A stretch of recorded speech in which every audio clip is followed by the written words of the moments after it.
Assalamualaikum warahmatullahi wabarakatuh. Shalom, Om Swastiastu, Namo Buddhaya, salam kebajikan. Rahayu, Rahayu, Rahayu. Kembali lagi bersama saya Ratna Irawati dan Bapak Muhammad Muslim. Kami dari Bui Lebah, singkatan dari Buat Lebih Baik, sebuah komunitas yang fokus untuk mempelajari tentang kejiwaan semesta. Selamat sore Pak Muslim. Sehat ya? Alhamdulillah Seger, Pak. Dan waras. Oh, waras, sehat dan waras. Itu yang paling penting ya, saudara-saudara. Jangan hanya sehat tapi juga harus waras. Sehat itu kan fisiknya, tapi waras terkait dengan kejiwaannya. Spiritualnya. Ya. Nah, sekarang kita sebelum masuk kepada tema tentang spiritual alternatif yang akan dibawakan oleh Pak Muslim pada sore hari ini, kita sedikit review ya tentang apa sih spiritualitas itu atau spiritual itu, karena banyak sekali kita mendengar orang membicarakan masalah spiritual atau spiritualitas, tapi secara maknanya itu masih banyak orang yang rancu. Jadi orang berpikirnya itu liar kesana kesini gitu. Jadi coba kita baca dulu makna dari spiritual atau spiritualitas itu dari Wikipedia. Jadi inti dari spiritualitas atau spiritualitas itu sendiri itu sebetulnya memiliki cakupan yang luas yang seringkali bersifat subjektif, namun secara umum merujuk pada beberapa aspek utama. Jadi ada beberapa aspek yang merujuk kepada spiritualitas itu. Inti dari spiritualitas itu adalah berkaitan dengan pencarian makna, tujuan hidup, dan hubungan dengan sesuatu yang melampaui dirinya sendiri atau seperti Tuhan, alam semesta, atau kesadaran yang universal yang mencakup pada kesadaran dirinya, pengalaman batinnya, dan kesejahteraan. Kesejahteraan ini mungkin bisa dikaitkan dengan kesehatan mental, pengelolaan emosi, dan ketenangan jiwa. Jadi begitu menurut Wikipedia. Sekarang kita akan mulai masuk kepada inti materi yang akan dibawakan oleh Pak Muslim pada sore hari ini, yaitu spiritual alternatif. Spiritual Alternatif. Apa sebetulnya Pak Muslim yang dimaksud spiritual alternatif itu? Ya, secara gamblangnya pemirsa, spiritual itu definisinya tidak ada kata sepakat di antara ahli jiwa di dunia dari sisi psikologi maupun psikiater. Demikian juga dari sisi agama, dari sisi ahli batin, dari sisi yang berbagai macam, itu belum ada kata sepakat apa itu jiwa, apa itu spirit, apa itu spiritual. Itu masih debatable yang tidak pernah ada definitif yang sepakat. Oleh karena itu, saya menyampaikan materi ini sebagai salah satu sudut pandang tentang spirit, tentang spiritual, tentang kejiwaan. Dari sudut pandang Bui Lebah. Dari sudut pandang Bui Lebah dari ini, sehingga saya katakan alternatif. Sekian pilihan sudut pandang spiritual atau kejiwaan dari beribu-ribu aliran agama dan kepercayaan, termasuk isme-isme yang lain, ya, jadi aliran-aliran yang lain. Masing-masing itu punya definisi sendiri-sendiri. Ya, definisi sendiri-sendiri. Ini saya tidak mengatakan oh ini yang terbenar, enggak, pemirsa. Kita sepakat untuk tidak sepakat. Kalau bahasa ilmiahnya begitu. Ini hanya salah satu sudut pandang saya melihat dari sisi Bui Lebah, dari sisi psikiater, dari sisi psikolog, dari agama Islam yang kemudian masuk pada tarekat, pada organisasi. Di Islam sendiri itu Bu, alirannya yang macam-macam, ismenya banyak, tidak ada kata sepakat. Sama-sama dari golongan yang sama begitu, ya. Bisa beda ya, Pak? Bisa beda. Apalagi nanti antar kepercayaan. Sehingga ini salah satu sharing pemirsa agar kita lebih holistik, lebih menyeluruh. Kebetulan kami mempelajari kejiwaan semesta. Tidak hanya manusia yang berjiwa, tetapi seluruh komponen isi alam ciptaan Tuhan ini punya jiwa. Sehingga lebih jelasnya gini aja, saya jelaskan gitu ya. Yang saya ini simpulkan bahwa materi yang kita sampaikan ini adalah satu alternatif dari sekian banyak definisi terkait jiwa atau spirit itu tadi. Ilmu-ilmu yang berkaitan dengan jiwa. Jadi ini kita akan menyampaikan, namun untuk kesimpulannya itu tergantung kepada pemirsa sendiri. Mana yang paling cocok? Silakan dipilih gitu ya. Dari isme yang sana, isme yang sini, dari kepercayaan sana, kepercayaan sini, dari definisi sana, sini gitu ya. Makanya tadi dikatakan sepakat untuk tidak sepakat. Nggak usah pertentangan.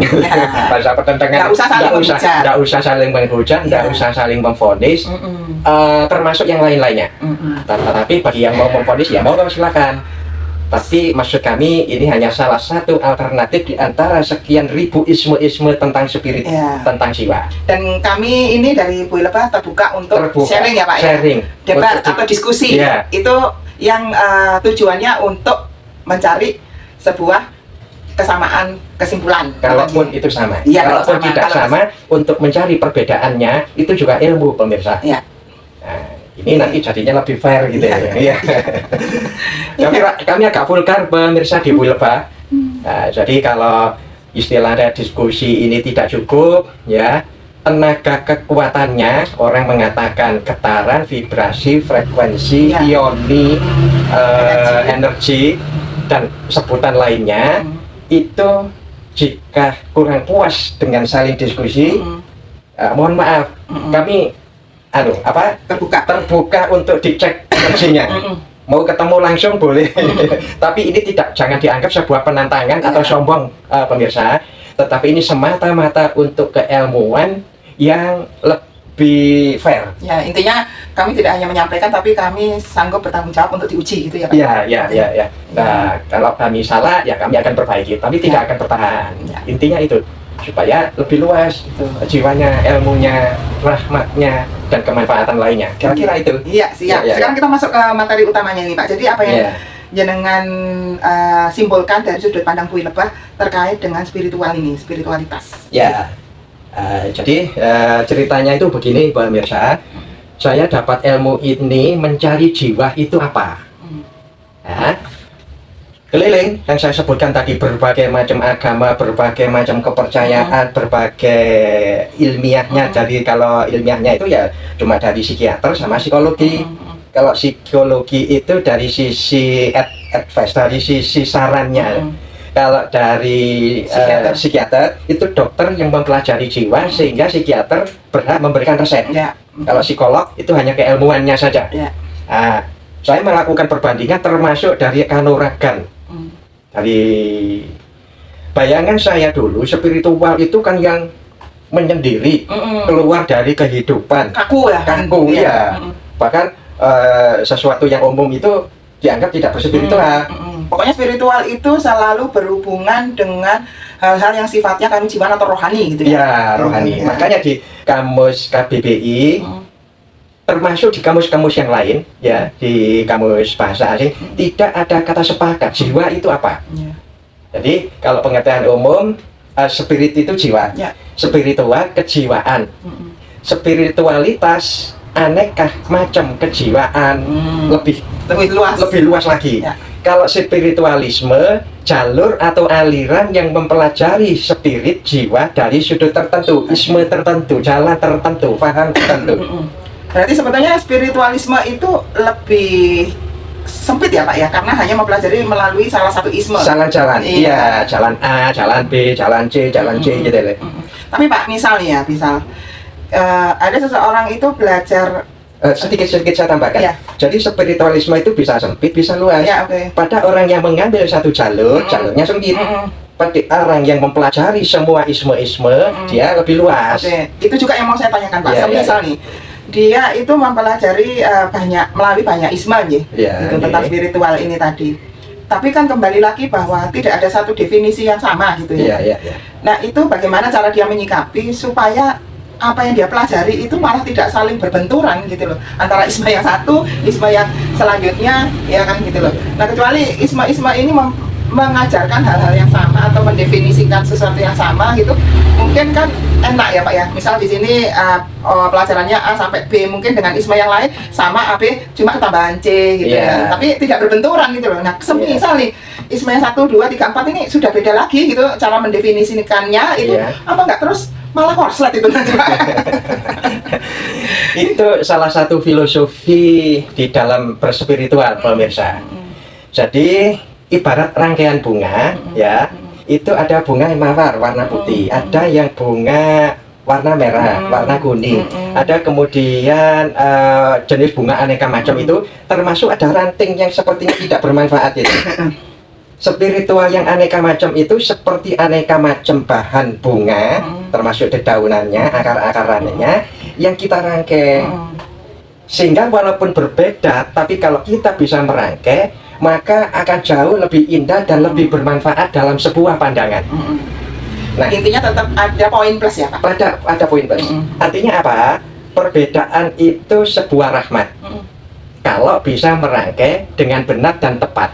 Onderdil mesin itu, sepeda motor atau mobil dan lainnya, itu terjadi fungsi perbedaan yang jelas-jelas berbeda. Ya.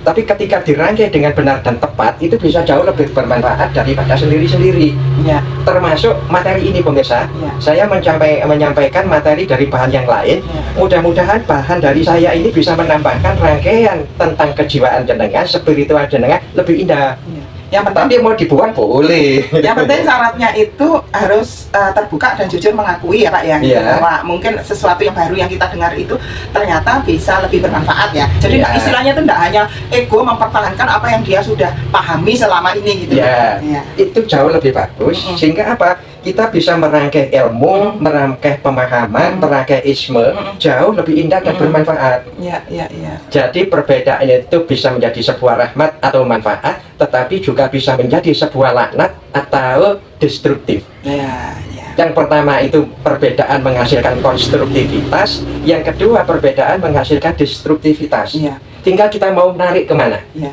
Tapi Iya. untuk mencapai pemahaman yang seperti itu sebetulnya kita sendiri sudah mulai masuk ranah belajar berspiritual ya Pak ya. Iya, sebetulnya.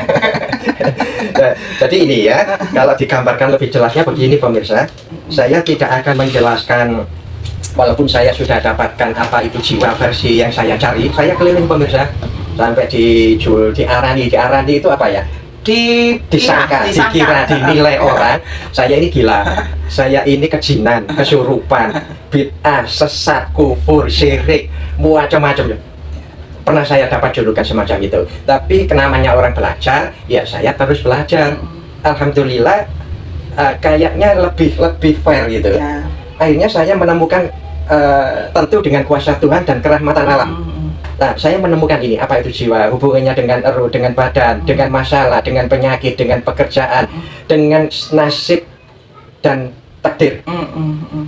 Jadi jiwa itu ternyata terhubung dengan seluruh alam semesta, baik nyata maupun gaib, sampai ke sana Bu. Betul. Kalau Cuma sudah- nanti kita nggak bahas seluas Ya. ini. Berarti belajar spiritual ini sebetulnya tidak melulu ranah rohani ya Pak. Artinya masih tetap bisa dikaitkan dengan hal-hal yang bersifat ilmiah ya sebetulnya. Iya, sementara ini itu kan spiritual dikaitkan dengan rohani. Iya. Ya.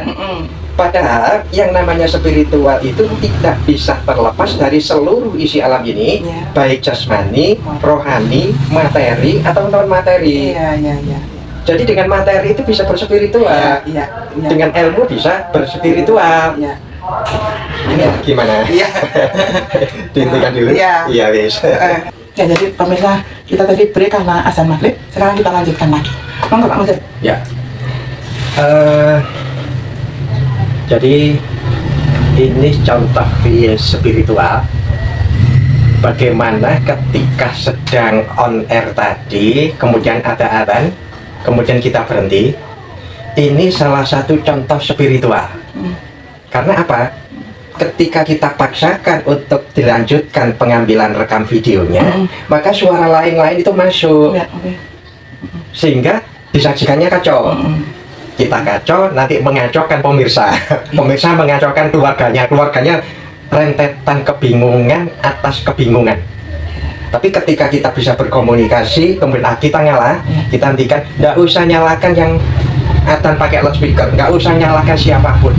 Tetapi bagaimana mengambil sikap konstruktif atas sebuah kejadian, ini sudah contoh spiritual yang kecil, tetapi manfaatnya untuk sehat lahir, batin, materi, dan non-materi besar. Iya, jadi intinya ini termasuk sebuah praktek spiritual ya Pak ya, Iya. bahwa kita itu harus bisa tahu dan mau untuk kapan lanjut, kapan stop, ya toh, Iya. kapan maju, kapan mundur, gitu nih Pak ya. Oke, termasuk untuk yang lain-lain, untuk sehat, untuk Iya. kaya, untuk cerah, untuk ya, Iya. untuk kekonstruktifan, untuk yang baik-baik kita. Iya, dan kerahmatan. itu tetap terhubung dengan bagaimana kita mengelola ego atau angry management atau apapun istilahnya itu dikelola dengan baik, sehingga pada saat kita memutuskan untuk stop, kita memutuskan untuk mundur, itu kita tidak merasa bahwa kita kalah, Iya. ya toh, kita gagal dan lain sebagainya. Bahwa itu hanya masalah momentum atau waktu yang tepat untuk kita. Kapan kita maju, kapan kita mundur, kapan kita stop, kapan kita lanjut, kan begitu ya Pak? Termasuk bisa jadi pemirsa itu tidak bermanfaat untuk kita, tetapi bisa bermanfaat untuk orang lain. Itu juga berspiritual. Apa? Kita punya andil orang itu jiwanya konstruktif. Itu juga berspiritual. Sementara ini konsep spiritual yang saya peroleh, spiritual itu topo, poso, ibadah, kemudian nyepi di hutan, di laut, di gua, atau kebal baco atau apa, itu kan itu. Kalau orang Jawa bilang lelaku lah Pak ya. Lelaku, tirakat, ya, holwat atau sebutan-sebutan lain. Iya, itu juga bisa berspiritual. Saya mencoba mengembangkan yang belum dijamah ini. Sekali lagi sharing pemirsa. Sehingga apa? Spiritual itu tadi saya sebutkan tidak hanya bersangkutan dengan rohani, tetapi juga bisa dengan materi, non materi dan jasmani. Ketika jasmani kita sehat, ya kan, kita bisa melakukan spiritual, menambah nilai jiwa yang konstruktif, yang positif. Jasmani kita sehat, itu juga berspiritual. Sehingga orang makan dengan tertib, memiliki gizi dan asupan yang sesuai dengan masing-masingnya. Ini juga berspiritual. Menjaga, oh ini dingin, aku pakai jaket. Oh ini panas, aku sumuk, tak pakai kipas angin dan sebagainya. Itu berspiritual yang bisa jadi tidak langsung, tapi berdampak real. Nah demikian juga ketika materi orang bekerja dengan bagus sehingga kebutuhannya terpenuhi, tidak lari hutang kemana-mana begitu, sampai dikejar-kejar misalnya. Ekonomi yang mapan ini atas materi yang cukup, ini bisa berspiritual, lebih tenang jiwanya, sehingga bisa melakukan aktivitas kerahmatan, kebaikan yang lebih besar lagi untuk diri, untuk orang lain, dan untuk seluruh alam semesta, lingkungannya masing-masing. Jadi makna spiritual berkaitan dengan seluruh alam, iya, tetapi seluruh alam itu dibatasi oleh masing-masingnya ini kapasitasnya seberapa. Kalau kapasitasnya kepala rumah tangga, ya kan, ya kapasitas spiritualnya benahi rumah tangga. Kalau Pak RT lebih luas lagi, Pak RW, Pak Wali Kota, Bupati, Gubernur, Menteri, Presiden, demikian juga ke badan internasional. Spiritual itu punya luasan semacam itu, baik luasan kecil, mikro untuk diri kita sendiri, sampai ke luasan makro dengan aneka jabatan dan kewenangannya itu alam semesta. Kalau yang terkait dengan apa itu namanya, jasmani tadi itu, mungkin kalau lebih gampangnya itu kita kaitkan dengan hormon yang ada di dalam tubuh kita. Jadi kan seperti kita tahu itu manusia itu memiliki 3 jenis hormon yang bisa mendukung kebahagiaannya dia. Ya tahu Pak, serotonin kalau nggak salah, terus endorfin, satunya itu apa saya agak lupa ya gitu. Sementara ada namanya hormon yang menyebabkan kesedihan, kortisol kalau nggak salah itu. Jadi semisal kita mampu berspiritual dengan baik, produksi ketiga hormon kebahagiaan itu tadi akan berjalan lancar dan akibatnya ke dalam sistem tubuh kita akan berjalan lebih baik gitu Pak ya. Itu nanti kepanjangannya dari diskusi ini ke sana. Ke sana ya Pak ya. Ketika orang tenang, senang dan konstruktif, maka cairan bahagianya, cairan kesedihannya, amarahnya, sabarnya, pinternya, bodohnya, rajinnya, malasnya. Ketika proses spiritual ini dilakukan dengan bagus, semuanya itu bisa dikelola dengan benar. Marahnya ukurannya sekian, sabarnya ukuran sekian, pinternya, bodohnya. Jangan dikira bodoh itu sebuah kejelekan. Bodoh ini kita perlukan ketika lingkungannya itu perlu kebodohan kita. Sehingga apa? Energi kita tidak terbuang. Gimana bisa bodoh bermanfaat? Contoh gini pemirsa, ketika kita berdebat dengan orang yang mohon maaf ODGJ gitu ya, nggak waras gitu ya, ya kemudian kepintaran kita jangan dikeluarkan semua. Percuma ya? Waduh, percuma. Mau sampai kapan kan ya? Mau sampai kapanpun tidak akan pernah paham, tidak akan pernah masuk. Sehingga kebodohan kita pakai. Kita tahu yang dikatakan ODGJ-nya ini salah, kita ngomong, oh ya bener. Ini kebodohan yang dipakai dengan ukuran yang benar dan tepat. Bukan berarti terus kita takut bodoh karena mereka bukan bekal tipe itu ya. Justru kita akan pintar, akan bermanfaat dengan menggunakan jurus bodoh dengan sifat bodoh. Demikian juga sifat-sifat yang lain itu ada kaitannya nanti sama dengan kejiwaan. Nah, sekarang kita bahas dulu ya bagaimana konsep jiwa secara umum. Saya tidak membahas secara khusus dari isme agama tertentu, kepercayaan tertentu, ilmu tertentu, faham tertentu. Tidak dari sini, saya siri umum aja. Ini ibarat jasmani kita, ini secara umum saja, sederhana saja. Kita lakukan aneka macam isian perbuatan, ya kita isikan perbuatan.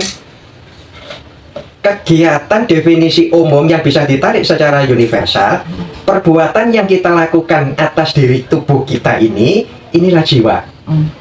Gampangnya diisikan di otak kita lah, ya.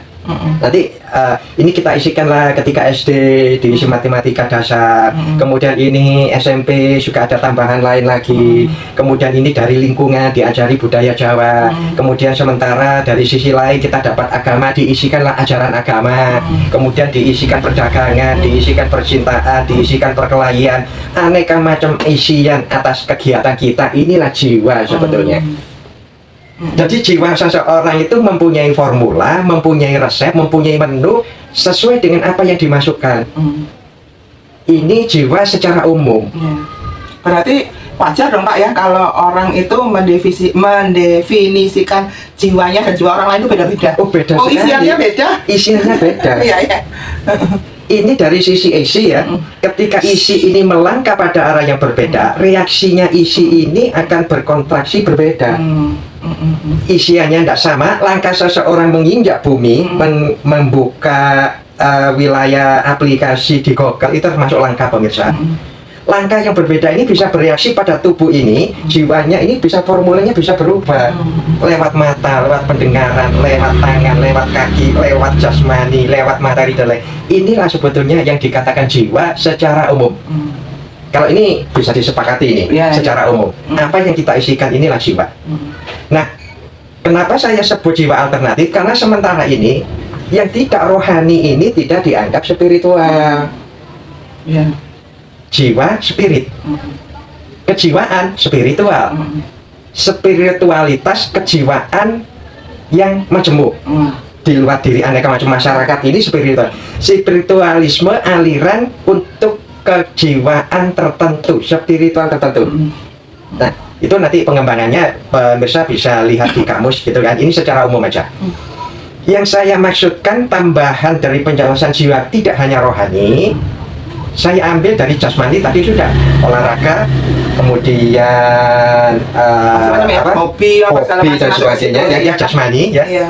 Itu ketika jasmaninya sehat ya kan, ini berarti peluang spiritual melakukan tambahan kejiwaan yang lain diisikan ini, pekerjaan, dagang dan lain ini lebih besar. Ini spiritual lewat pengembangan jiwa yang lebih sehat dan lebih kuat ya. Di materi ya, coba tadi sempat saya singgung, ketika orang keuangannya cukup, maka dia punya peluang untuk menambah spiritual, menambah kegiatan aneka macam lebih besar. Peluangnya lebih besar. Bukan berarti orang yang miskin tidak bisa melakukan spiritual. Dengan kemiskinannya dia menerima secara konstruktif, sabar, ikhlas, tawakal dan lain-lain sejenisnya. Si miskin pun bisa menambah tambahan amal spiritualnya. Yang di tengah sama, yang kaya juga bisa. Sehingga peluang berspiritual lewat materi, dari materi yang miskin sampai kaya, peluang berspiritualnya sama. Dari orang sehat, sakit, cukup, melakukan spiritual punya peluang yang sama. Artinya bukan berarti kalau sakit kemudian spiritualnya berhenti. Bukan, dengan sakit, dengan kondisi yang terbatas, bisa melakukan perbuatan baik, perbuatan kerahmatan, amal, ini juga bisa berspiritual. Jadi jasmani sudah, materi sudah, non materi. Non materi itu ilmu, hukum, tatanan sosial, menjaga keharmonisan lingkungan dan kemakmuran bersama. Ini juga berspiritual. Belum minanasnya lah ya Pak ya. Belum minanasnya, termasuk menang alam juga, mengatur pertambangan, mengatur lalu lintas, itu berspiritual lewat undang-undang. Bisa orang DPR itu bisa menyusun produk hukum yang menata untuk kemakmuran dan kesejahteraan rakyatnya dan pimpinannya semua. ini bisa berspiritual lewat DPR, bisa berspiritual lewat ASN dengan melakukan pelayanan yang lebih menghasilkan kemakmuran bersama. Bisa berspiritual lewat ASN, lewat DPR, lewat hukum, legislatif, eksekutif, yudikatif, maupun TNI dan Polri. Bisa berspiritual yang bisa menghasilkan manfaat untuk dirinya, orang lain, dan alam semesta. Jadi berspiritual itu bukan hanya kemudian memisahkan diri kepada keramaian atas kesunyian, ya. Bukan hanya itu pemirsa berspiritual. Jadi dalam aneka macam aspek menambah jiwa, menambah kegiatan, inilah sebetulnya spiritual. Kita tambahkan positif, perbuatan positif, ilmu, lain-lain yang saya ceritakan tadi, ini juga spiritual. Menambahkan negatif, kemudian jadi negatif, ini aslinya spiritual. Jadi pembangunan jiwa dan perusahaan jiwa itu aslinya proses berspiritual.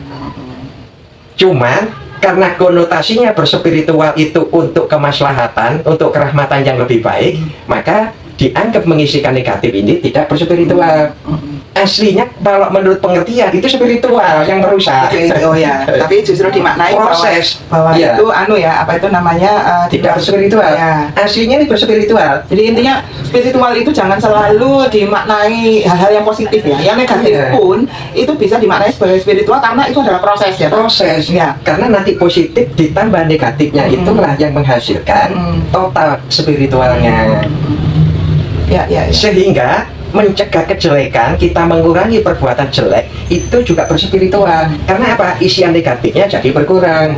Iya, karena bagaimanapun juga di dunia ini kan berlaku prinsip dualisme ya Pak ya. Iya. Manusia itu kan seringkali tidak pernah merasakan nikmat yang sesungguhnya kalau dia belum pernah merasakan ketidaknikmatan. Kan begitu ya Pak? Iya, komparasinya. Artinya, komparasinya. Iya. Artinya ketidaknikmatan itu kan pasti arahnya ke negatif gitu. Kalau nikmat kan berarti kan kepositifan. Iya. Berarti kan kita harus merubah mindset ya para pemirsa ya gitu loh.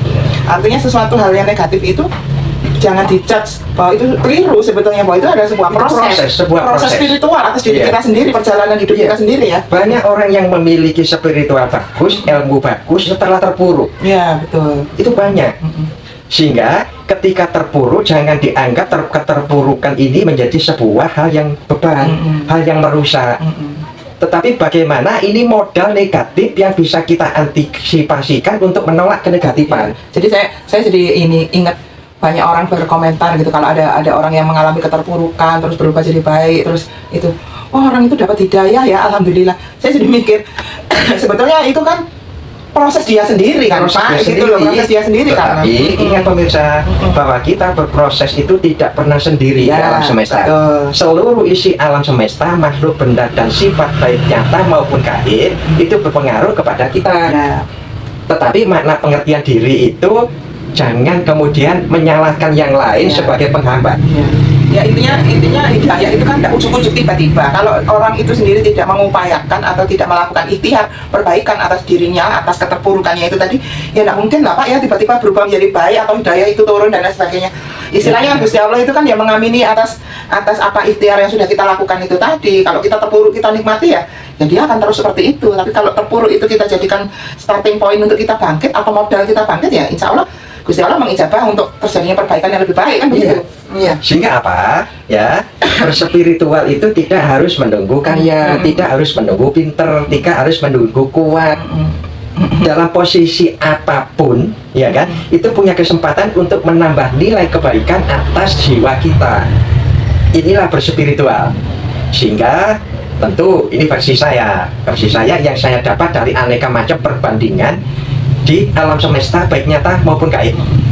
Bahkan sering kita mendengar pemirsa orang yang pingin mati dengan mengatakan aku pingin mati, aku tak bunuh diri ya Pak Muslim, aku terus bosan aku menghadapi hidup ini. Jangan dikira ketika orang mati dengan bunuh diri itu urusannya selesai. Karena jiwanya tidak mati, jasmaninya mati, sehingga matinya membawa masalah. Iya, dan itu nanti masalahnya diwariskan kepada anak cucunya ya. Bisa diwariskan ke anak cucunya, bisa jadi nanti dia meninggalnya itu tidak membawa rekening positif. Iya. Jadi jiwa itu punya rekening pemirsa yang bisa diisi positif, diisi kebaikan dan bisa diisi negatif. ketika meninggal bagi yang percaya, yang tidak percaya pun ketika orang meninggal habis urusannya juga boleh. Ya. Tetapi faktanya saya sering ketemu orang-orang yang sudah meninggal, ketika saya tanya gitu kan, yang sanggungnya tidak cukup, rekening yang tidak cukup. Pertanyaannya begini pemirsa, bisakah kamu memintakan kepada Tuhanmu agar aku diberi kesempatan untuk hidup kembali? Aku tak memperbaiki.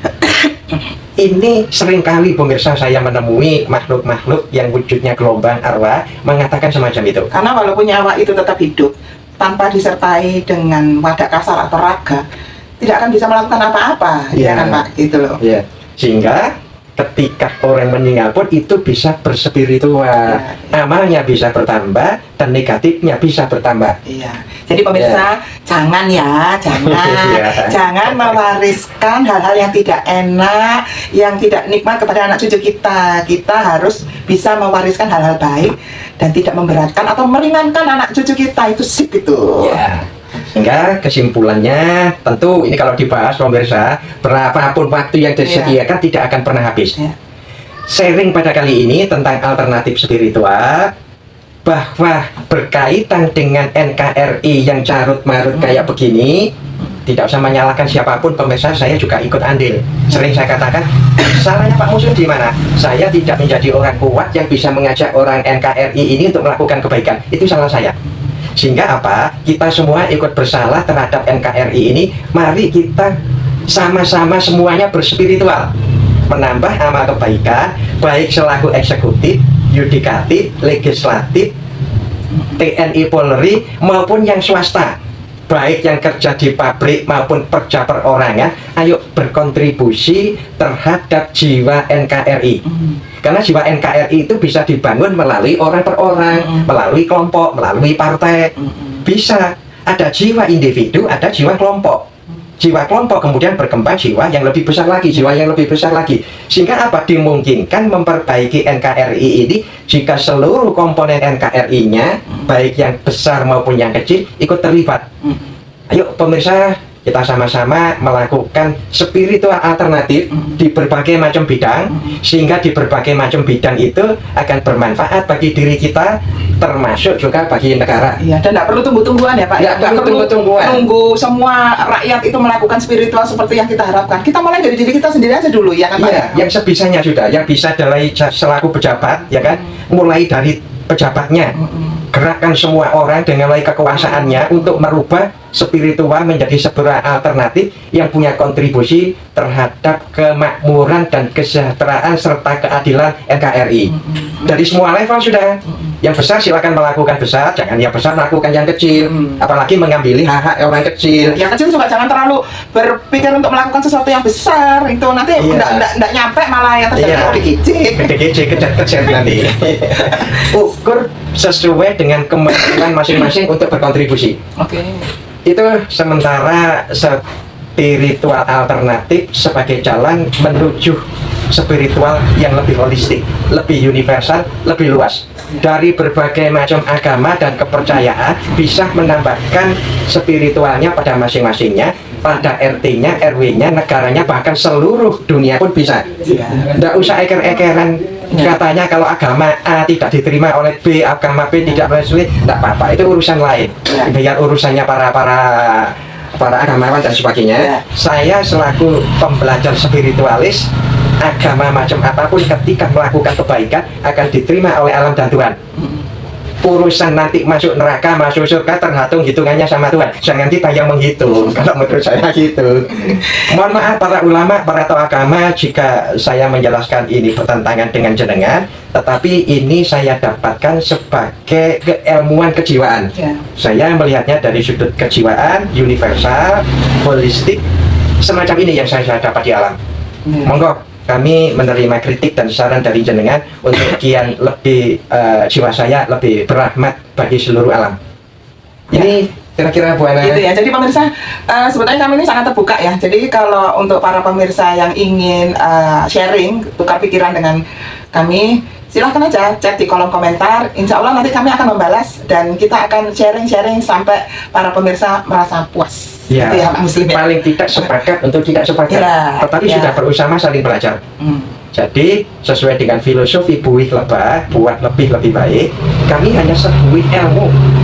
Buih-buih yang lain kita cari ke teman-teman yang lain, kelompok lain, agama lain, budaya lain, bidang lain, supaya tambah 2 buih, tambah ribuan buih, tadi setetes, tadi sesendok, dari segelas. Itu maksud kami sharing tentang sebuih ilmu ini, sebuih ilmu spiritual. Baik para pemirsa, terima kasih sudah menonton channel Buih Lebah yang pada sore hari ini asik sekali ini kita membahas materi yang luar biasa ini tentang tentang spiritual alternatif ya. Jadi untuk kritik, saran maupun diskusi kami sangat terbuka. Silahkan chat di kolom komentar dan insya Allah kami akan membalasnya gitu. Jadi untuk para pemirsa semuanya, jangan bosan-bosan menonton channel Buih Lebah karena kami selalu menyajikan materi-materi yang terkait dengan kejiwaan yang insya Allah itu akan, harapan kami bisa membawa perbaikan untuk para pemirsa semuanya. Terutama untuk diri kami. Jadi ini salah satu kejiwaan, itu belum masuk kejiwaan makhluk, belum masuk kejiwaan tumbuhan, belum masuk kejiwaan hewan dan lain-lain. Tentu sangat luas sekali. Iya, nanti ini, berikutnya ya Pak ya.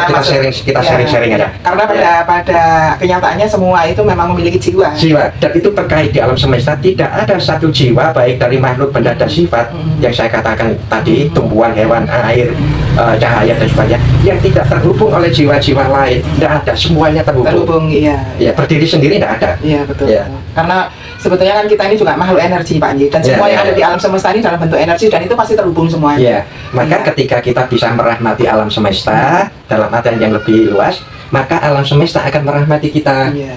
Jadi enak nanti. Take and give ya, Pak take and give. Iya, tanpa diminta itu sudah otomatis ya. Otomatis. Hukum alamnya begitu. Iya, luar biasa nggak sih Gusti Allah itu, iya kan? Iya. Tuhan itu luar biasa. Iya. Tanpa kita harus meminta, sebetulnya tinggal kita itu menyelaraskan energi kita dengan makrokosmos atau alam semesta, dan Tuhan kita semuanya akan terpenuhkan untuk kita. Amin. Iya. Baik para pemirsa, terima kasih sudah menonton channel kami, dan untuk materi berikutnya nanti mohon saksikan dan jangan lupa like, subscribe untuk channel Buih Lebah. Kita berjumpa lagi di materi-materi berikutnya. Assalamualaikum warahmatullahi wabarakatuh. Rayu. Salam kerahmatan dan merdeka. Amin.